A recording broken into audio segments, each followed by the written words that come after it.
Hi, everybody. My name is Michael Romita. I'm the President and CEO of the Westchester County Association, the leading economic development and business advocacy group in the lower Hudson Valley. I want to thank you for joining us today for this, the third in our series of reopening video presentations. Some of our past presentations have dealt with healthcare concerns and with real estate, and you can find those presentations on our website or on Facebook and LinkedIn. Today's presentation deals with the vital role of the nonprofit sector and the resources that are available for your businesses to help them reopen successfully and safely.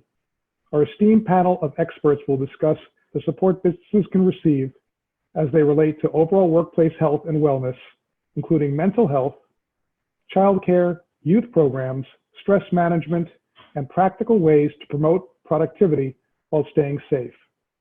First, a shout out to our event sponsors: Nonprofit Westchester, Corporate Audio Visual Services, Grassi & Co., M&T Bank, Montefiore, Simone Development Companies, Sterling National Bank, Wells Fargo Bank, and The Catalyst, the Westchester County Office of Economic Development.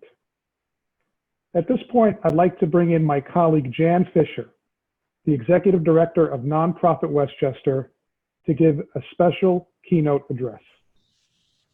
Hi, thank you. And I, in turn, would love to thank the Westchester County Association, Michael Romita, and the entire staff for being such a tremendous partner to NPW, to me, and to the nonprofit sector as a whole. I'm going to keep it short, and I'm really honored to be here today with Kathy Halas from the Child Care Council and Michael Orth, the Commissioner of Mental Health.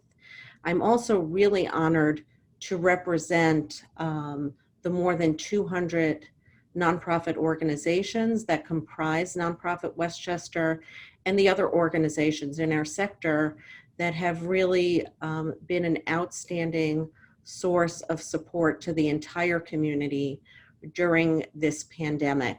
The nonprofit sector has always been a critical economic resource in this county, offering stability to our communities, both economically, but also in terms of emotional well-being.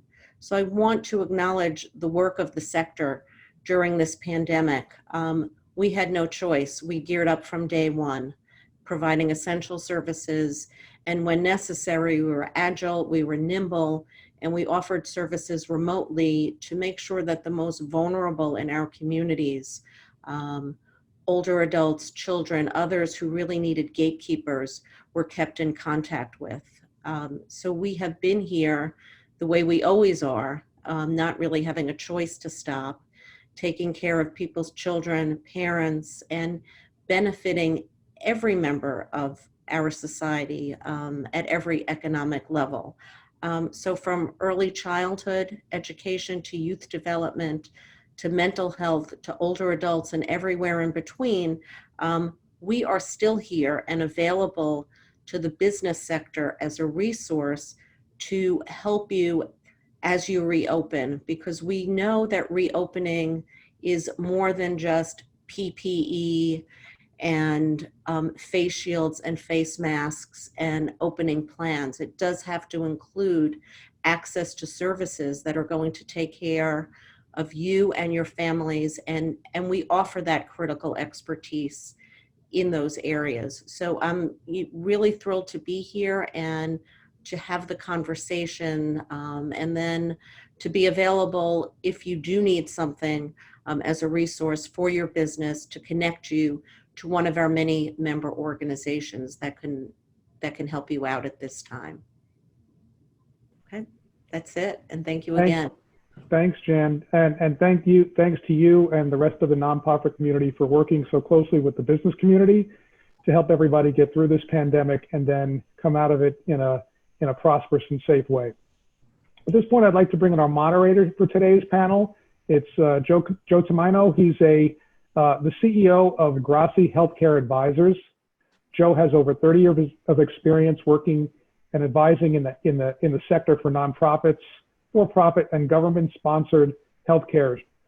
He's also held executive positions in various nonprofit healthcare organizations in both acute care, community-based care, and long-term care. Joe's going to introduce the rest of the panelists, just mention a couple of ground rules, and then guide the discussions. So Joe, why don't you take it from here? Thank you very much, Michael, and thanks for including me and for including Gracie in this wonderful event. Westchester County Association always takes a leadership role in helping business succeed, and it's once again taking that role. Gracie is a leading regional accounting and advisory firm. We have an office here on Westchester Park Drive in White Plains.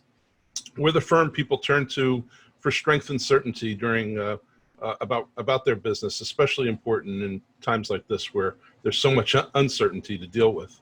Our primary industries are construction, manufacturing and distribution, not-for-profit, and my own industry, healthcare, where I lead the healthcare advisory practice for Gracie. Returning to the workplace offers significant anxieties and stresses for employees and challenges for employers. We're returning with the backdrop of the continuing virus. We still have it in our communities. We're not sure of the duration of it, whether there's going to be the quote-unquote second wave or how long it's going to last or if it's going to peter out. So we have that uncertainty. And also in recent weeks, we've had some social disruptions related to racial and socioeconomic inequities that we have in our society that have really come to a forefront because of, I think, a lot of the burden of a lot of the social isolation being carried by the least of us in many respects. So we have this backdrop, and for this we've assembled a panel today to really help us address some of the issues, particularly around mental health, which is very important in dealing with stress and anxiety, and also to deal with daycare issues. Those of us either with kids or with grandkids know the stresses that have been carried by families trying to maintain, first of all, school at home and then working from home at the same time.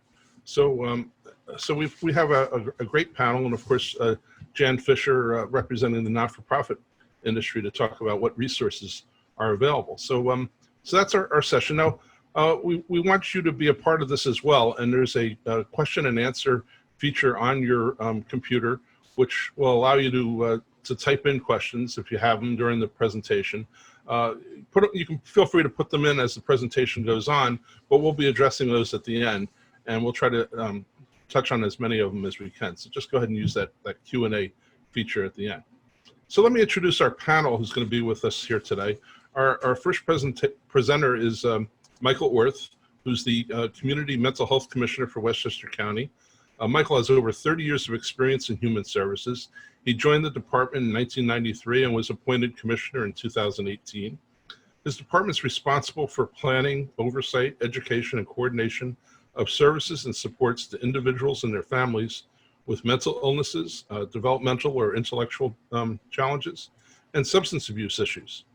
In this role, Michael is responsible for the oversight of hundreds of programs delivered by more than 50 providers and representing over $50 million in funding. In addition, the list of organizations and boards he serves on is extensive and impressive. So Michael, welcome. Next is Kathy Halas, who's the Executive Director of the Child Care Council of Westchester, a not-for-profit organization that champions the healthy development of children, families, and the Westchester community by promoting quality early care and education. In this role since 2003, Kathy's on the front lines, actively advocating in the fight for affordable, accessible childcare while leading an organization that functions as a resource and referral agency, helping parents find safe and suitable childcare. That extends to after-school care with an organization supporting 750 providers and programs for kids up to age 12. And last but not least, we have Jan Fisher. Jan is the Executive Director of Nonprofit Westchester with over 200 member organizations. Nonprofit Westchester is the county's only membership organization solely dedicated to advocating for and advancing the needs of the community's diverse nonprofits and the people they serve. Jan has actively been involved in Westchester's vibrant not-for-profit community for over 25 years. She previously served as Director of Public Affairs at Westchester Jewish Community Services, one of the county's largest not-for-profit organizations. She is chair of Westchester County Youth Board, a member of the Board of Directors of the Youth Shelter Program of Westchester, member of the Westchester County Suicide Prevention Task Force, and a member of Executive Resource Professionals. So welcome, Jan. So we have a great team, and we hope to get some really great information. So let's start with Michael. Michael, we talked about in my introduction, businesses are getting ready to open, and my adult daughter reminds me to say it's returning to work, not returning to the workplace, not returning to work, because everybody's been working at home, maybe even harder than usual. But there's a lot of anxieties, and people have had a lot of anxieties related to the social isolation. I know I have one friend who lives alone, and he's been going bonkers, just not having any human interaction. So it's been a period of a lot of stress. What do you see about this going on, and what should employers be sensitive to as they welcome their workers back to the workplace? Yeah, well, thank you, Joe. And I first want to thank Westchester County Association CEO Michael Romita and Jan for hosting such an important event. And for those in the audience, wishing you good health, and be remiss if I didn't say Westchester's been impacted by many fatalities and deaths. So our thoughts and prayers are with everyone in the audience as well. Joe, as you said, there's been a sort of a double impact of COVID-19, which still exists. One is the fear of the virus itself, the unknown, the uncertainties, the absence of a virus, of a vaccine, and of course, death. And then we've all seen the secondary challenges from an economic standpoint: lost income, lost jobs, people working remotely and providing childcare. So everyone obviously responds a bit differently to the virus and their reactions, and people have been triggered in different ways as well.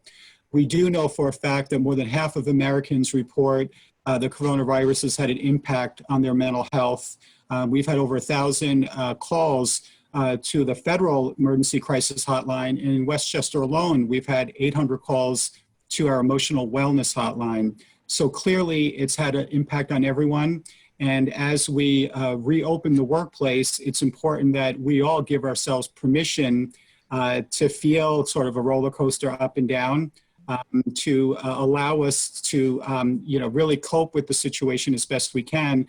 But also it's important that the workplace environment provide the supports and the resources to help us during this transition. And Joe, as you said in your opening, just as we're starting to prepare work plans in terms of safety and face mask and all the important safety issues, it's just as critical that we develop a mental health plan. And one of the important things to mention, it's not about choosing or finding a balance between productivity and well-being. There's truly a direct correlation between employees' mental health and productivity. So this is both about taking care and wellness, but it's also about operating a business and making sure that our staff are prepared to do the work that they're assigned to do. And Michael, even before the COVID virus, we were dealing with a lot of significant issues here in Westchester, drug abuse, suicide, things like that. I'm sure that the issues related to the virus have just exacerbated those existing issues and put even more of a strain on the resources to cope with them. Yeah, Joe, that's a good point, because as we all know, there's a behavioral health crisis in our country even before COVID-19. As you mentioned, 1 out of 5 adults struggle with mental health issues. 22% of our young people experience emotional disturbance. And even in the workplace, there's studies that over 20% of our employees have had a major depressive disorder within the last year. Mm-hmm. So clearly, we've always been impacted. And just another important statistic, in 2018, over 151,000 people died in the U.S. due to alcoholism, due to overdose, and due to suicide.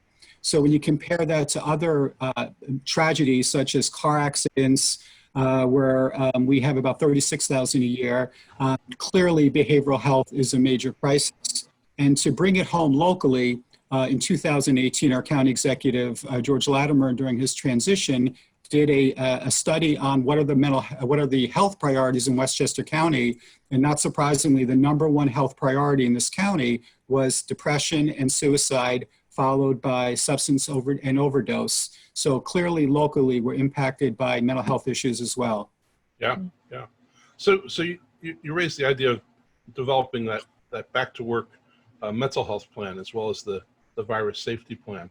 So if you're say the operator of a business and you're beginning to accept your employees back in, what should that plan entail? What things should you be looking for? What things should you be communicating to your staff? How would you go about that? Yeah, that's really important, Joe. I think we take it from two premises. One, recognizing that mental health problems are prevalent in our working population. And we just shared some of the data with you. So going into it knowing that people are naturally struggling with mental health and or substance use issues, and add to the fact of COVID-19 and all the triggers. The second premise is that working conditions are an important modifiable risk factor for mental health problems. So there's inherent job stressors that many people are experiencing as they return to the office. So I talk about three things: protect, promote, and address. How are we proactive by protecting mental health by reducing work-related stress? How do we introduce staff to our work environment? How do we help them feel safe with some of the safety health measures? What can we incorporate within our work sites? Relaxation rooms. Some schools use something called Zen dens, where we allow people to unwind, to be focused, and to replenish. So those are some of the protective factors. The second thing is really how do we promote mental health? And by that, I mean it's opportunities for staff to connect. It's opportunity to have staff be involved in decision-making, really promoting a sense of resilience within the work environment. And the final thing is addressing the mental health challenges for some employees that do need services. And that's really where the non-for-profits are important, having resources available, employee assistance programs, and really providing the opportunity for staff to get the help that they need in the work environment. Right, right. Well, it's so, I can think of my own experience having run large organizations and some of the things that I ran into, but maybe you can help me a little bit with giving employers some ideas of what to look for. So I would focus on things like patterns of absenteeism, particularly on Mondays, after binge drinking on weekends, or just the emergence of erratic behavior that might indicate substance abuse, becoming withdrawn and not cooperating with the team could lead, be a sign of depression. I mean, are these some of the things people should be looking for? Can you think of any other things? And what would your steps be as an employer if you see that in an employee? Yeah, that's actually a good point. And one of the trainings that we offer is called Mental Health First Aid Training. It's sort of the CPR of mental health. And we encourage employees and businesses to invest in the training. It's a 8-hour course really that shows the signs and symptoms of potential mental health or substance use issues. But Joe, I think you're right. It's absenteeism, especially after a weekend. It's not getting along with employees. It's withdrawing. Obviously, work productivity is another issue. And the #1 thing is opening the door and helping people have the skill set to address if someone may be struggling. How do you help them feel comfortable in seeking help? Do you provide resources within the office setting where people can maybe get a number, get some resources? So there's a lot of protective and protective factors that we can build into the work environment. Yeah, yeah. And I think just too, in addressing some of the social inequities, I was thinking this week, I actually went up and thanked, I've been back to my office for a week now, and I thanked the woman who goes around and cleans all the doorknobs regularly as part of our virus protection plan. But, it's like her job now is so critical to keeping us all safe. And it's like often it's people in the organization who perhaps are least valued economically that are very important. And I think, our society's frustration lately has probably been reflecting that. Can you think of any strategies employers might employ to, address? I mean, it's got to be like the elephant in the room. People are coming back with this pervasive concern, and it's not something that's easy to talk about. Yeah, I think one of the things that we've encouraged places of business is really to have a staff-wide event or meeting prior to return. The more people, part of trauma-informed care is about feeling a sense of safety and a sense of connectedness. So really being proactive and letting people know what to expect in the office, what the safety plan will be. If they don't feel comfortable, how to get help, how to seek help. So as much as we can do proactively and really tell people what to expect, staff, when they return is critical. That's definitely an important factor in return to work, return to office. Yeah. And if I identify someone that's in trouble, what are some of the resources and entry points to help in the county? Yeah, that's a really good question because as we know, because of stigma, because of fear of maybe losing their job, most people who need support don't access resources. So again, the mental health first aid training really helps people feel comfortable with how to even introduce the idea that you don't see yourself. Are you struggling with something? So really beginning that dialogue and conversation to help that employee feel comfortable in talking about what they may be struggling with. Clearly providing some information about local resources. If the agency does have an employee assistance program, obviously connecting to them. But one of the things that we're encouraging businesses to do is to connect with their local behavioral health, mental health agencies. In Westchester, as Jan will talk about, we have so many great community-based mental health organizations who are literally around the corner from most businesses. So establishing a relationship with them. They often can provide training. They're also a great opportunity for making referrals. So every employer should really have a bunch of resources that hopefully we can supply as well, that their staff is available to seek, not only the employer, but also their family members as well. Yeah. Can I jump in for a second, Yeah, Joe? sure. I was just going to ask you to. Yeah, so Good thank timing. you. So I think it's really important to note that mental health and wellness and behavioral health and substance use and misuse is an expertise, and it's an expertise of mental health and behavioral health organizations that our county works with, funds, and partners with.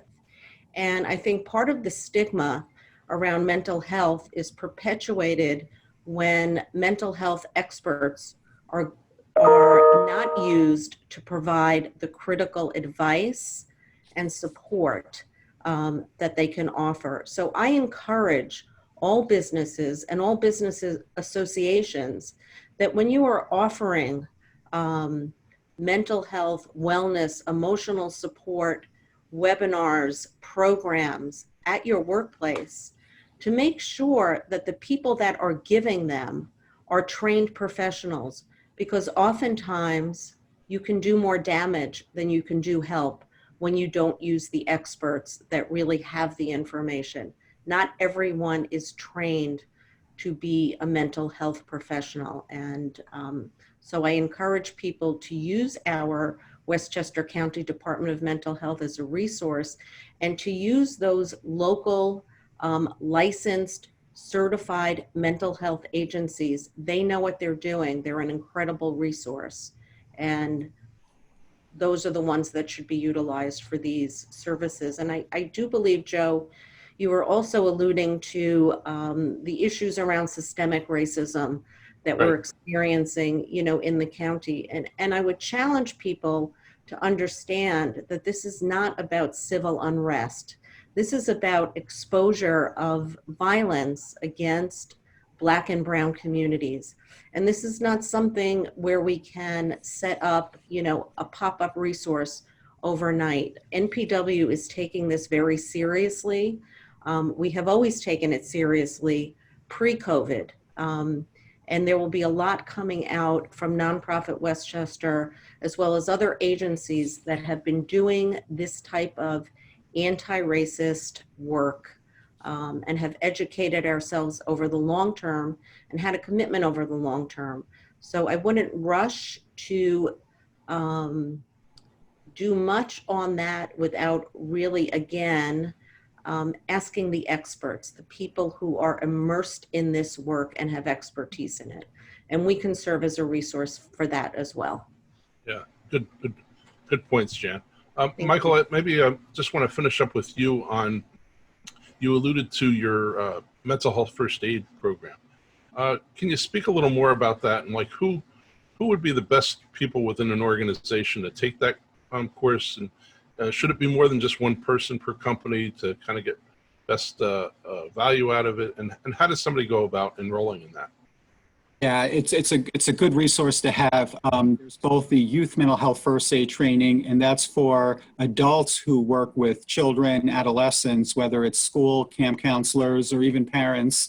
And then there's the adult mental health first aid training, which we've often done for places of business, even within our own organization. And really, it's to certify people to go through the training, which again is a 6-hour for the youth and 8 hours for the adults, and really learning the basic skill set of what to look for, what are some of the signs and symptoms. And then for any person, whether it's a baseball coach or a supervisor in a place of business, to be able to recognize when someone may be struggling, and just opening the conversation with that person, and not providing the therapy, but helping that person to connect with a professional if needed. You're more than happy to call our department, 995-5225, and we can help. We have several trainers. Many of them work through our nonprofit agencies, including Westchester Jewish Community Services, who've been our lead, and we can connect you to a trainer. Great. And I presume right now they're doing that virtually, or Yes, we're doing it virtually. Absolutely. Great. Awesome. Thank you. Okay, so now let's segue into our next area, which, talk about something that's been an area of stress all along, even before COVID, is childcare. I mean, it's been a while since I was a parent, but now as a grandparent, I certainly have experienced that firsthand. There's always a stress around, making sure your kids have good quality daycare and that it's affordable. That's even the bigger challenge, right? Mm-hmm. But Kathy, the pandemic has really put even a bigger stress on this. You want to speak a little bit about that and what we're facing? Sure. Thank you, Joe. And first, let me thank the Westchester County Association for this event today and making childcare a part of it. You're right. Even before COVID-19, most working parents, and we talk to thousands of them, every year, have problems with childcare, finding the quality they want, the hours they need, something that's convenient for them, and then paying for it. And then on top of that, COVID-19. So what can employers expect as their employees come back to work with regard to childcare? They can expect them to be apprehensive and anxious and ambivalent. I'm not trying to use all A words, but those seem to fit. And there may be some relief as well, because I think it's been very difficult for parents to work from home virtually and also support their children, at the same time. So there is some good news here. People may believe that childcare has been closed, but actually that's not the case. Governor Cuomo deemed childcare to be an essential service. So throughout the pandemic, there have been hundreds of Westchester childcare programs that have been open for business. And every week, more and more of them open up. I learned today that, and we're calling these programs every week because we want to, know exactly what the availability is. So as of today, there are just under 400 open childcare and after-school programs in the county, many of them home-based rather than, centers. But all the programs that are open, for the most part, are under-enrolled and could take people, tomorrow. So there is availability, of care. Kathy, I'm sorry. As these programs open up, are they opening at full capacity, or as part of the virus strategy to open at lower than full capacity to allow for social distancing? Well, interesting that you would bring that up, because we're still trying to figure that out. I would say the programs that are open right now are very under-enrolled. So any parent visiting a program I think we see small groups of children and lots of physical distancing and other kinds of health protocols. Just last week, the New York State Office of Children and Family Services released emergency regulations for childcare that reflect CDC guidelines. And in those regulations, they specify, for example, that in a particular classroom, the group size should not exceed 10 children. And that would allow, for spacing, of kids. But there is some subjectivity sometimes in the interpretation of the regulations. So I think some of the details are still to be worked through. Sure. How big is a classroom? Well, yes, how big is a classroom, right? But one of the difficulties is it puts programs in a bind, because the people who own these programs, run these programs, they want to do right for kids, and they understand how important it is to keep children safe these days and to follow all the recommendations of the CDC. On the other hand, if they are running at 40 or 50% of their capacity, they can't afford to do that financially. Right. And we are still hopeful that some of the federal funding that went to New York State for childcare will be used to kind of backfill some of that, operating revenue that the programs are going to lose in the short term. And as of right now, that has not yet happened.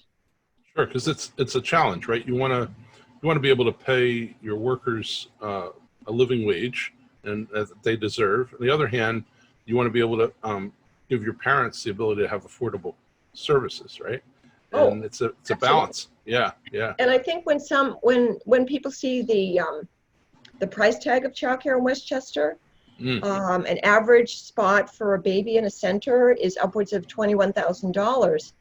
They may assume incorrectly that the people who run the program and work in the program are well paid, but that is not the case.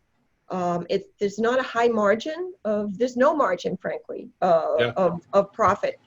And so there's one center I visited a couple of weeks ago, has capacity for 120 children, and they have about 20 children right now.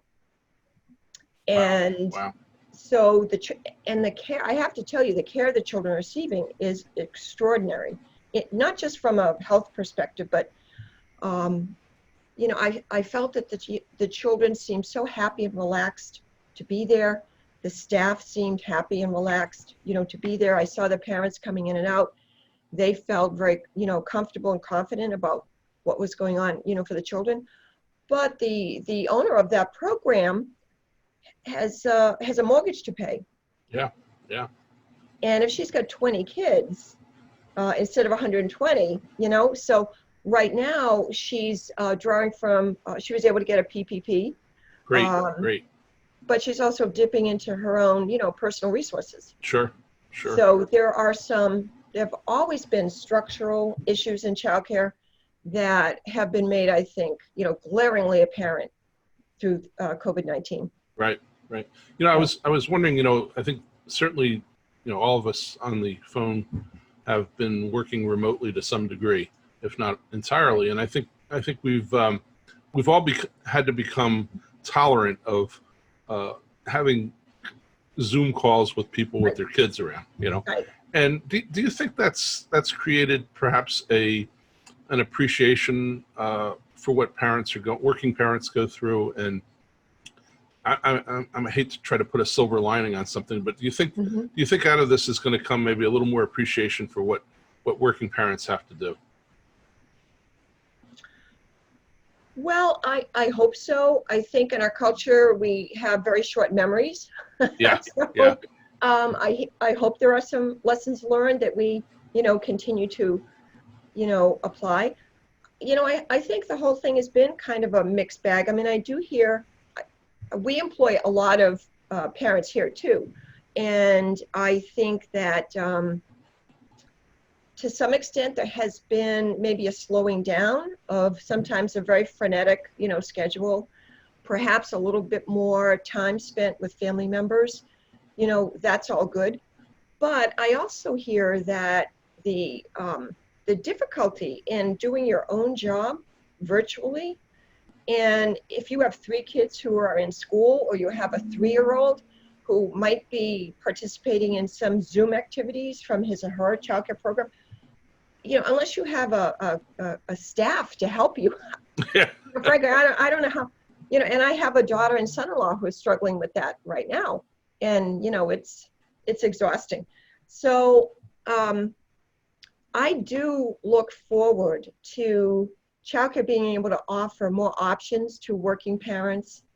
I think maybe out of this we'll learn that there are definitely some work responsibilities people could continue to do virtually, but maybe, kind of a hybrid, going forward. And it's really important for kids to have socialization opportunities. Yeah, And definitely.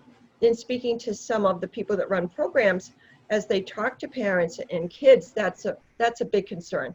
The Right. children are missing out on that right now. Yeah. Michael, you acknowledged the people in our county who have passed from COVID. And I couldn't help but think, as I read through obituaries when we were at the height of the pandemic, and it was so sad, but how many teachers were listed among that? And, thankfully, children have been the least affected by COVID. I mean, there have been some cases of children being affected, and there's certainly the post-virus infections that can occur, Kawasaki disease and so forth, but nowhere near what we've seen in adults. But it seems like teachers and I would presume childcare workers were particularly at risk, because children could be carriers of the virus without exhibiting the symptoms. Yes. What have you seen in your member organizations about that, and how is that being addressed? Well, I would say a few things, particularly in the early days back in March, when the information about COVID-19 was still fresh and new and evolving.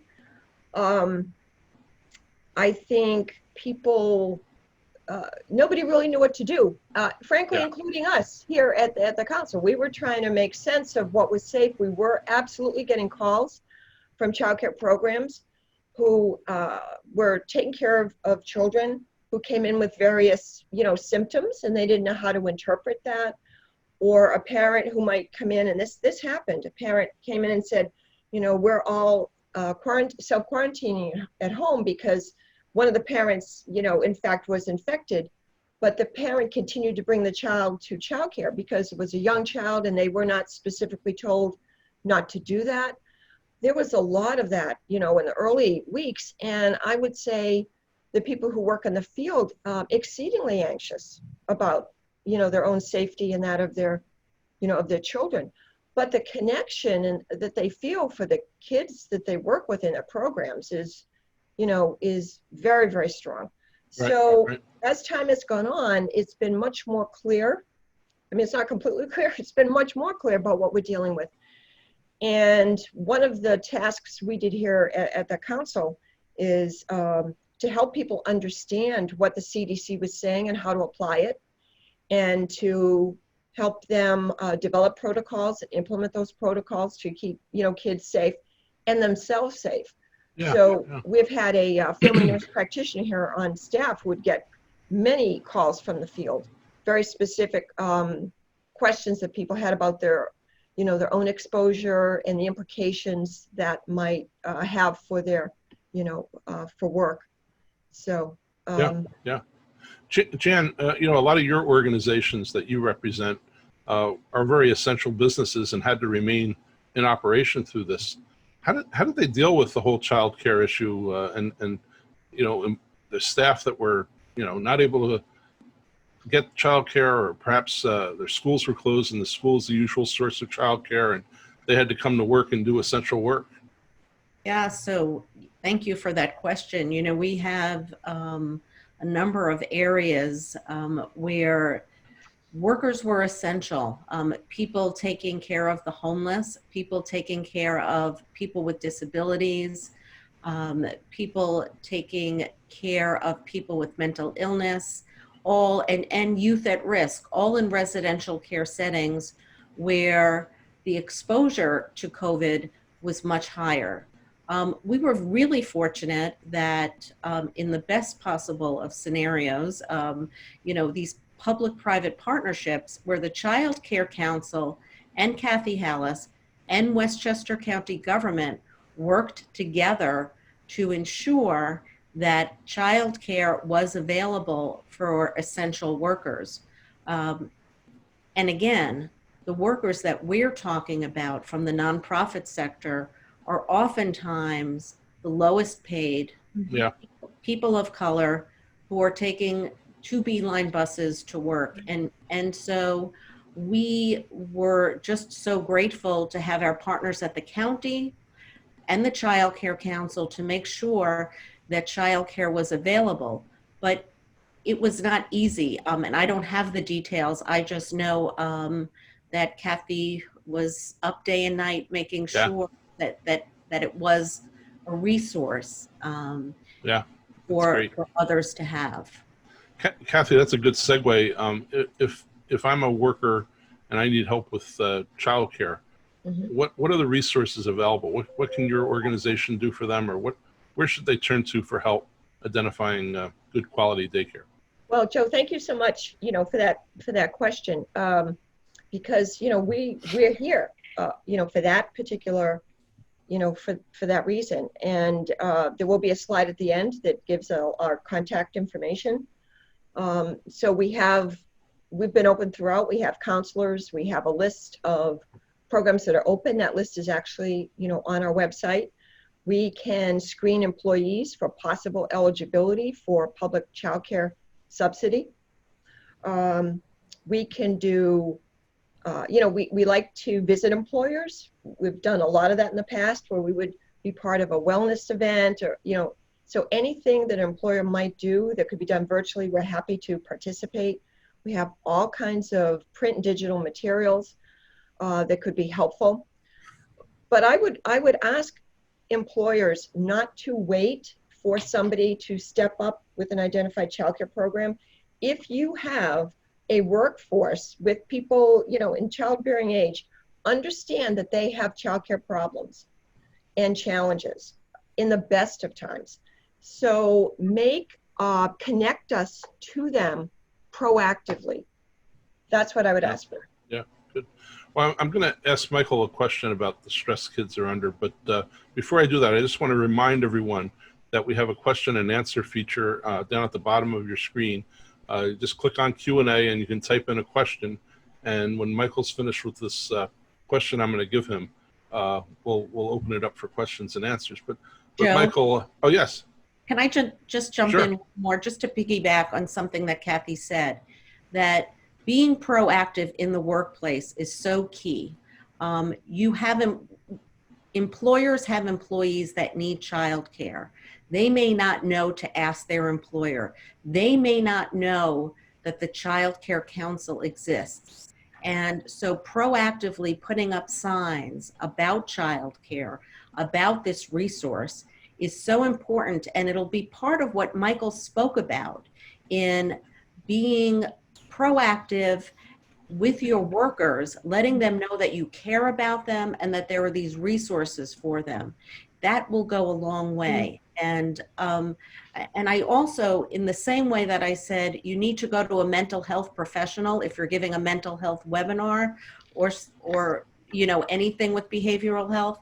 In the same way, prior to COVID, there was a really unfortunate, accident in a childcare setting. And I would challenge employers to use the Child Care Council as a resource, because it's not just about childcare. It's about the best possible childcare that you can get. And that's what the Child Care Council ensures also. They do an incredible job with training and professional development, and make sure that the services that are being offered that are licensed through the state or through the council are the best quality early care and education services that can be offered in the county. Great. Good shout out. Thanks. Michael, we focused before a lot on the mental health of workers. And as we were talking with Kathy, it made me think that we really didn't touch on the kids. They've been having to adjust to a lot, and including living with us 24 hours a day. But what should we be looking for in kids that may be having struggles with adapting to all this change? Now they're going to be asked to go back to a routine that they weren't used. If they were used to, then they had to give up, and now they're back to it. I mean, what should we be watching for with kids? Yeah, Joe, that's a good question. And just like all of us, their lives have been disrupted by not having those connections at school and not having routine, and now going into the summer, really having uncertainty about what their plans are. And, I talked a little bit before about trauma-informed care, and the two pillars of what we call trauma-informed care is all of us, including kids, want a sense of safety and a sense of connectedness. So whatever we do as families, as communities, as schools, how do we promote those opportunities? So helping kids to feel safe by not overexposing them to media, by modeling for them good self-care, nutrition, sleep, keeping them busy with activities, and then the sense of connectedness, even remotely. How do we keep young people connected to their friends, or maybe now having smaller, safe social distancing playgroups? So everything we should do is about connectedness and really a sense of safety. Some of the behaviors are different in kids. A young person could be depressed but acts out, is more oppositional. So again, it's really important to just observe the behaviors, notice any significant changes, but then if it becomes, unfortunately, ongoing, seek professional help. And that's why it's so important to reach out to our mental health organizations. Great, thanks. Okay, let's go to the questions here now. We have, looks like this one might be for you, Michael. Given the pervasiveness of mental health issues, even before COVID, why is there such a lack of providers in causing huge wait times for appointments? Why is there a problem with insurance reimbursement? What kind of policy changes can we advocate for? And what role should employers play, especially as they purchase group health policies? Wow, that's a full question for you. That's a great question. Yeah. And I always like to quote the first director of the General Health Organization said, "Without mental health, there can be no true physical health." And I think for all of us, it's no longer a secret or a taboo talking. We all have firsthand experience with mental health and substance misuse, whether it's our family, friends, colleagues, or even our own experiences. Yet for some reason, our society doesn't place as much great value on mental health as it does with physical health. And we see that enacted even with our health insurance, that even though there's parity law and regulations, we still are very limited in access, in choice, in the extent of services, in prevention or wellness services. So I think it's imperative as we vote, as we look at looking at commercial insurance plans, making sure we invest in the right plans. That includes wellness and prevention in addition to treatment supports. And, I talked about depression. 20% of the workforce have had an experience of depression throughout their work career. That cost is about $210 billion annually, and $1 billion comes out of employee productivity. So it's so important that we invest in good plans so we can keep our workforce healthy. And again, it's about equity, it's about parity, and we encourage everyone to really advocate for good mental health plans. Yeah, great, thanks. I have a question both for Kathy and Jan, and it's coming from me, not from an audience member. But I noticed, even before COVID, many of my clients in healthcare and in not-for-profit behavioral health struggled to find good employees. There was, with the high employment rate, they were having to compete with many other sources of jobs. Now we're entering a period of time where a lot of the hospitality industry, the travel industry, so forth, are going to probably be the last to really come out of this. Are there opportunities for employment in your areas, in childcare and in the nonprofit areas, that perhaps people who are in these industries that may have applicable skill transitions should access them? Maybe why don't we start with Kathy and then go to Jan? Yeah, Joe, an interesting question. And I think there absolutely could be some opportunities for folks who's, coming, as you say, from hospitality. I don't have numbers on this yet, but we are aware that there are some folks who were previously working in childcare who remain apprehensive about returning, who may decide, that they're not coming back. We know that many people are still waiting to find out what school schedules are going to look like because they have their own, issues. But we actually have in the past offered training for folks who want to get into the field. And so I would encourage people, to contact me specifically if they want to talk about that further. Thank you. Great. Jan, how about in your group of agencies? So it's our agencies are extremely diverse, but I do know that there are always opportunities for employment. But I want to, at the same time, remind everyone that if people are going to go from one job and skill set to another, there are transferable skills, but we need training and workforce development dollars in order to meet that need. Yeah. So the answer is, I'm sure, yes, but the nonprofit sector has always had to do more with less. We're always the first cut when it comes to government budgets.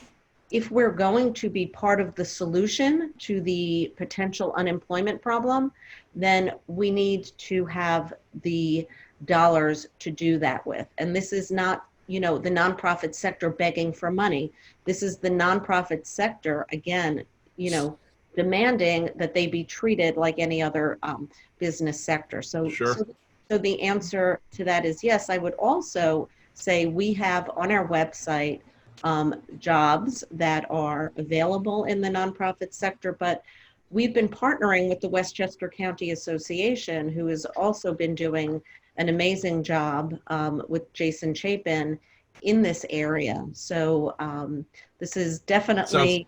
Sounds like a good segue to Michael for our conclusion. Yeah. But Michael, maybe you could speak a little bit to maybe some of the advocacy role the Westchester County Association could be pursuing in this, in trying to get some training dollars, and maybe with Westchester Community College put some programs together that could help transition people that need jobs. Sure. I'm glad I was still sitting here when you cut abruptly back to me. So, listen, a couple of points before we close on that and some other issues.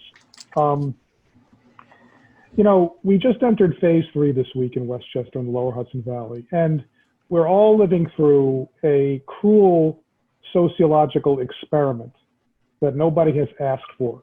And even in the best of circumstances, as somebody who used to run a substantial business, one of the primary resources that makes a business successful is the human capital element. So even in the most successful circumstances, having the nonprofit sector with all of the resources and support that they provide is important. Now it's just hypercritical, and it has to be part of the solution as we climb out of this. So, whether you're talking about workforce development money or money to support the nonprofit sector, the federal government really needs to step up and pass additional legislation to get aid to state and local governments so they can fund these critical programs.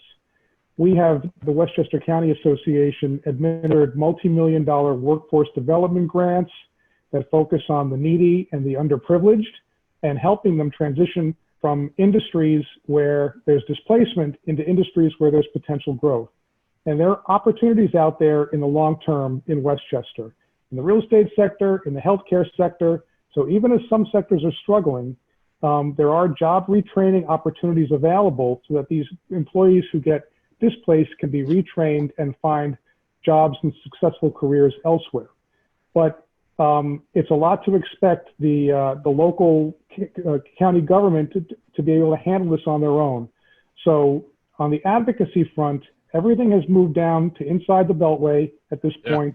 Mm-hmm. We need substantial funds And, we have been calling upon the business community, the nonprofit community, the labor community, and our elected representatives to speak with a common voice and put pressure on our government representatives in Washington to get off the ball and pass some additional legislation.